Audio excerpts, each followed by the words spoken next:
Welcome to our multi-part video series exploring the roles and representations of women in video games. This project will examine the tropes, plot devices, and patterns most commonly associated with women in gaming from a systemic, big-picture perspective. This series will include critical analysis of many beloved games and characters, but remember that it's both possible, and even necessary, to simultaneously enjoy media while also being critical of its more problematic or pernicious aspects. So, without further ado, let's jump right into The Damsel in Distress. Let's start with the story of a game that no one ever got to play. Back in 1999, game developer Rare was hard at work on a new original title for the Nintendo 64 called Dinosaur Planet. The game was to star a 16-year-old hero named Crystal as one of two playable protagonists. She was tasked with traveling through time, fighting prehistoric monsters with her magical staff, and saving the world. She was strong, she was capable, and she was heroic. And who might you be, animal girl? My name is Crystal.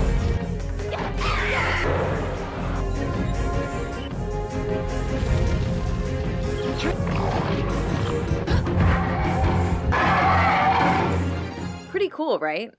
Well, it would have been, except the game never got released. As development on the project neared completion, legendary game designer Shigeru Miyamoto joked about how he thought it should be the third installment in his Star Fox franchise instead. Over the next 2 years, he and Nintendo did just that. They rewrote and redesigned the game and released it as Star Fox Adventures for the GameCube in 2002.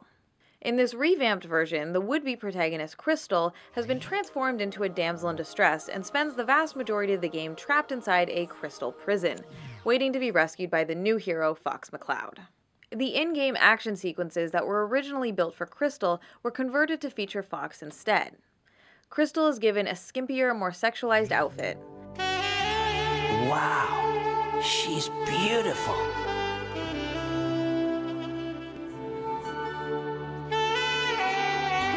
What am I doing? And yes, that is cheesy saxophone music playing to make sure it's crystal clear that she is now an object of desire, even while in suspended animation.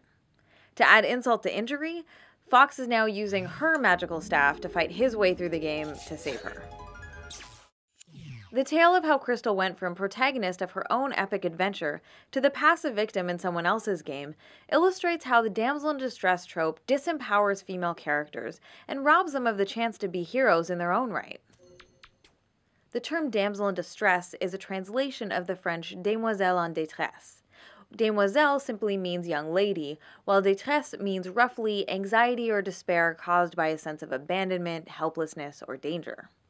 As a trope, the damsel in distress is a plot device in which a female character is placed in a perilous situation from which she cannot escape on her own and must be rescued by a male character, usually providing the core incentive or motivation for the protagonist's quest. In video games, this is most often accomplished via kidnapping, but it can also take the form of petrification or demon possession, for example. Traditionally, the woman in distress is a family member or love interest of the hero. Princesses, wives, girlfriends, and sisters are all commonly used to fill the role. Of course, the damsel in distress predates the invention of video games by several thousand years. The trope can be traced back to ancient Greek mythology with the tale of Perseus. According to the myth, Andromeda is about to be devoured by a sea monster after being chained naked to a rock as human sacrifice. Perseus slays the beast, rescues the princess, and then claims her as his wife. In the Middle Ages, the damsel in distress was a common feature in many medieval songs, legends, and fairy tales. The saving of a defenseless woman was often portrayed as the raison d'être, or reason for existence, in romance tales and poems of the era, involving a knight-errant, the wandering knight adventuring to prove his chivalry, prowess, and virtue. At the turn of the 20th century, victimized young women became the cliché of choice for the nascent American film industry, as it provided an easy and sensational plot device for the silver screen. A famous early example is the 1913 Keystone Cops short Barney Oldfield's Race for a Life, which features the now iconic scene of a woman being tied to the railroad tracks by an evil, mustache-twirling villain. Around the same time, the motif of a giant monkey carrying away a screaming woman began to gain widespread popularity in media of all kinds. Notably, Tarzan's love interest, Jane, is captured by a brutish primate in Edgar Rice Burroughs' 1912 pulp adventure, Tarzan and the Apes. In 1930, Walt Disney used this meme in an early Mickey Mouse cartoon called The Gorilla Mystery. The imagery was even exploited by the U.S. military in this recruitment poster for World War I. But it was in 1933 that two things happened, which 50 years later would set the stage for the damsel in distress trope to become a foundational element in video games as a medium. First, Paramount Pictures introduced their animated series Popeye the Sailor to cinema audiences. The formula for most shorts would involve Popeye rescuing a kidnapped olive oil.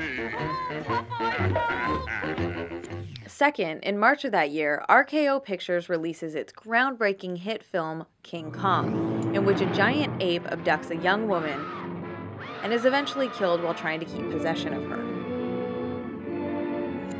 Fast forward to 1981, when a Japanese company named Nintendo entrusted a young designer named Shigeru Miyamoto with the task of creating a new arcade game for the American market. Originally, the project was conceived of as a game starring Popeye the Sailor. But when Nintendo wasn't able to secure the rights, Miyamoto created his own characters to fill the void, heavily influenced by the movie King Kong. The game's hero Jumpman was tasked with rescuing a damsel named the Lady after she's carried off by a giant ape. In later versions, she's renamed Pauline. Although Donkey Kong is perhaps the most famous early arcade game to feature the damsel in distress, it wasn't the first time Miyamoto employed the trope. 2 years earlier, he had a hand in designing a 1979 arcade game called Sheriff. In it, a vague female-shaped collection of pixels, referred to as the Beauty, must be rescued from a pack of bandits. The hero is then rewarded with a smooch of victory for his bravery in the end. A few years later, Miyamoto recycled his Donkey Kong character designs. Pauline became the template for a new damsel named Princess Toadstool, and Jumpman became a certain very famous plumber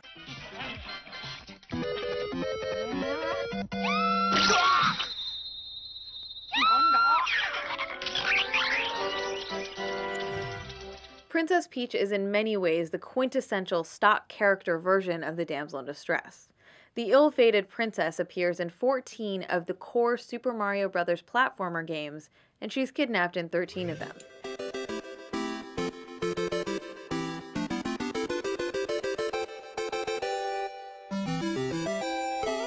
The North American release of Super Mario Bros. 2 in 1988 remains the only game in the core series in which Peach is not kidnapped, and also the only game in which she's a playable character.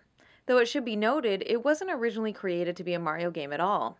The game was originally released in Japan under a completely different title called Yumi Kojo Doki Doki Panic, which roughly translates to Dream Factory Heart-Pounding Panic.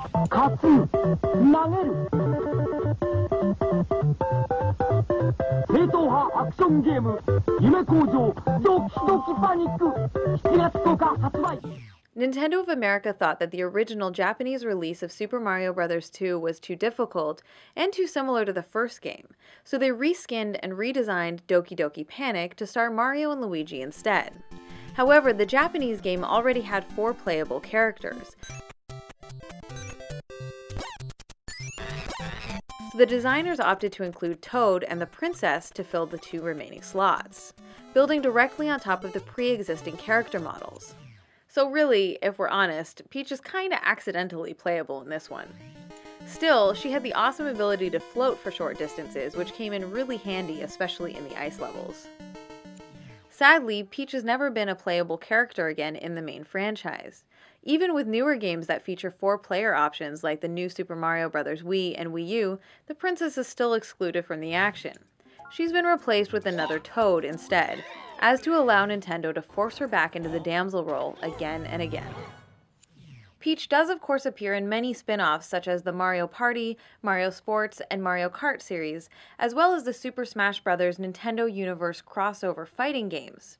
However, all of these spin-offs fall well outside of the core Super Mario series of platformers. She is the star of only one adventure, and we'll get to that a little later. One way to think about damsel characters is via what's called the subject-object dichotomy. In the simplest terms, subjects act, and objects are acted upon. The subject is the protagonist, the one who the story is centered on, and the one doing most of the action. In video games, this is almost always the main playable character, and the one from whose perspective most of the story is seen. So the damsel trope typically makes men the subject of narratives, while relegating women to the role of object. This is a form of objectification because as objects, damseled women are being acted upon, most often becoming or reduced to a prize to be won, a treasure to be found, or a goal to be achieved. The brief intro sequence accompanying many classic arcade games tends to reinforce the framing of women as a possession that's been stolen from the protagonist.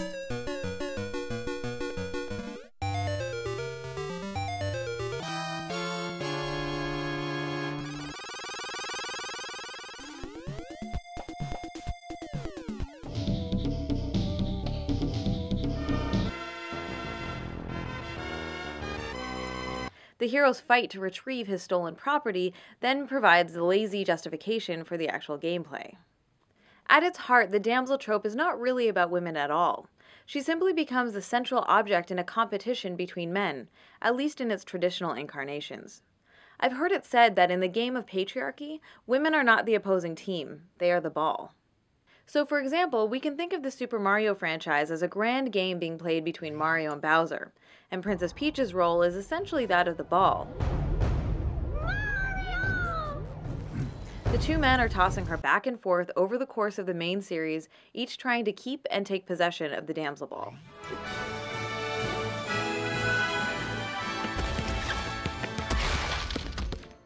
Even though Nintendo certainly didn't invent the damsel in distress, the popularity of their Save the Princess formula essentially set the standard for the industry. The trope quickly became the go-to motivational hook for developers, as it provided an easy way to tap into adolescent male power fantasies, in order to sell more games to young straight boys and men. Help me! Help me! Help me! Help! Please help me, Blake! Throughout the 80s and 90s, the trope became so prevalent that it would be nearly impossible to mention them all. There were literally hundreds of examples showing up in platformers, side-scrolling beat-em-ups, first-person shooters, and role-playing games alike.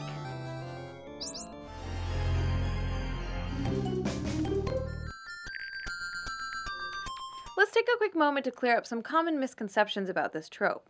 As a plot device, the damsel in distress is often grouped with other separate tropes, including the designated victim, the heroic rescue, and the smooch of victory.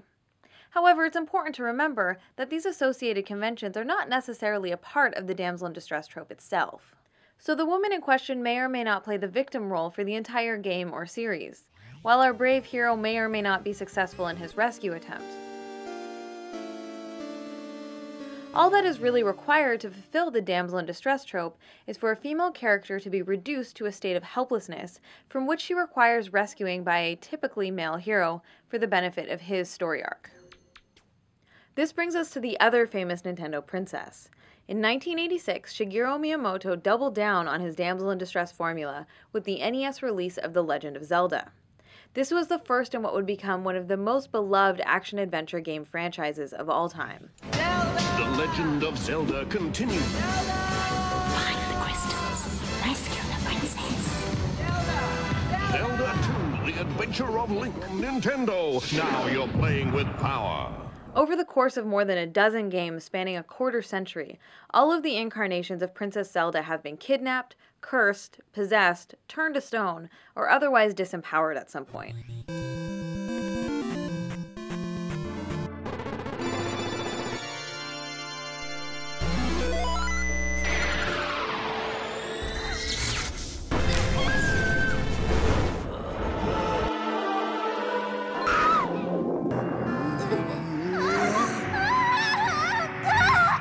Zelda has never been the star in her own adventure, nor been a true playable character in the core series. However, it must be said that not all damsels are created equal, and Zelda is occasionally given a more active or integral role to play than her counterpart in the Mushroom Kingdom. Unlike Peach, Zelda is not completely defined by her role as Ganondorf's perpetual kidnap victim, and in a few later games, she even rides the line between damsel and sidekick.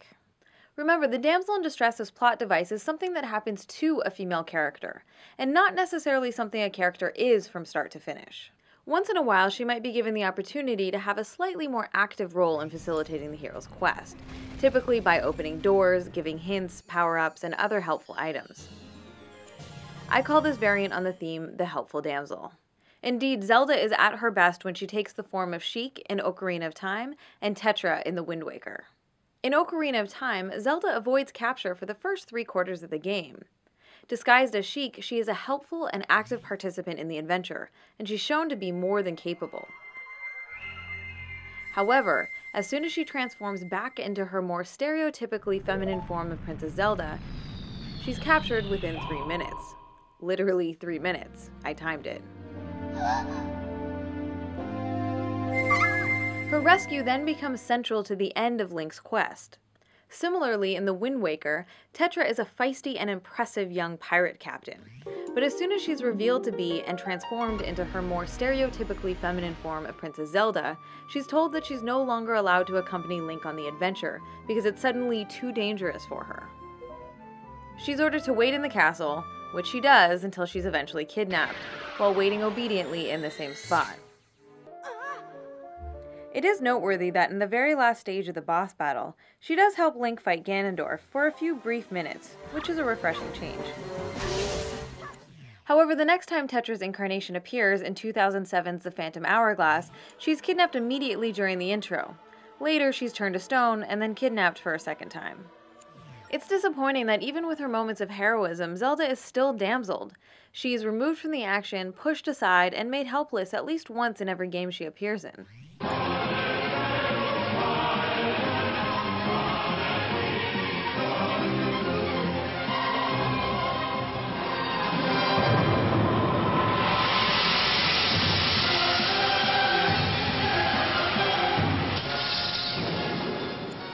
This brings us to one of the core reasons why the trope is so problematic and pernicious for women's representations. The damsel in distress is not just a synonym for weak. Instead, it works by ripping away the power from female characters, even helpful or seemingly capable ones. No matter what we're told about their magical abilities, skills, or strengths, they're still ultimately captured or otherwise incapacitated and then must wait for rescue. Distilled down to its essence, the plot device works by trading the disempowerment of female characters for the empowerment of male characters.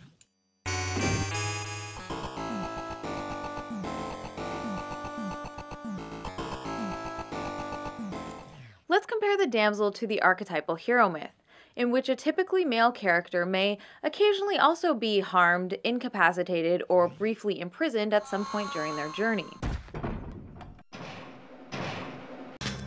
In these situations, the character relies on their intelligence, cunning, and skill to engineer their own escape. That's better. Or, just punching a hole in the prison wall works too. The point is, they're ultimately able to gain back their own freedom. In fact, that process of overcoming the ordeal is an important step in the protagonist's transformation into a heroic figure. A damseled woman, on the other hand, is shown as incapable of escaping the predicament on her own, and then must wait for a savior to come and do it for her. In this way, the damsel's ordeal is not her own. Instead, it's framed as a trial for the hero to overcome. Consequently, the trope robs women in peril from the opportunity of being the architects of their own escape, and therefore prevents them from becoming archetypal heroes themselves. Today, many old-school damsel games are being resurrected for modern platforms, services, and mobile devices, as publishers are in a rush to cash in on gaming nostalgia and capitalize on any recognizable characters from years gone by. For example, Sega's 1993 platformer Sonic CD, featuring a damseled Amy Rose, has been enhanced and made available for download on a wide variety of modern platforms. Jordan Mechner's famous Karateka and Prince of Persia games, originally released for the Apple II home computer in the 1980s, have both seen modern HD remakes.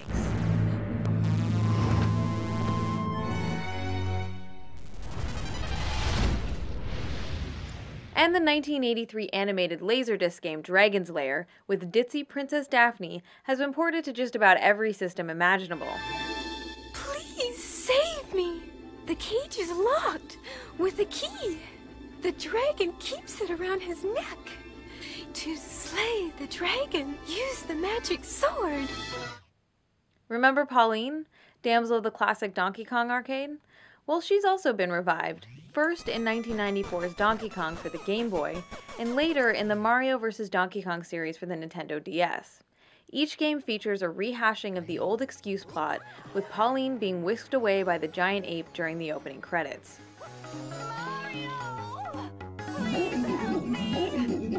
The now iconic opening seconds of the 1987 beat-em-up arcade game Double Dragon has Marion being punched in the stomach, thrown over the shoulder of a thug, and carried away.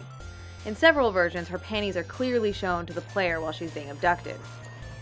The game has been remade, re-released, and ported to dozens of systems over the past 25 years, ensuring that Marion will be battered and damseled for each new generation to enjoy. Most recently, Double Dragon Neon in 2012 reintroduced new gamers to this regressive crap yet again, this time in full HD.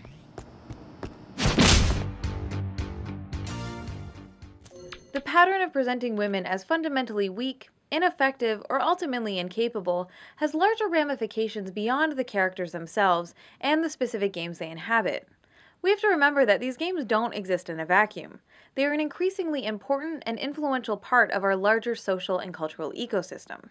The reality is, this trope is being used in a real-world context where backward sexist attitudes are already rampant.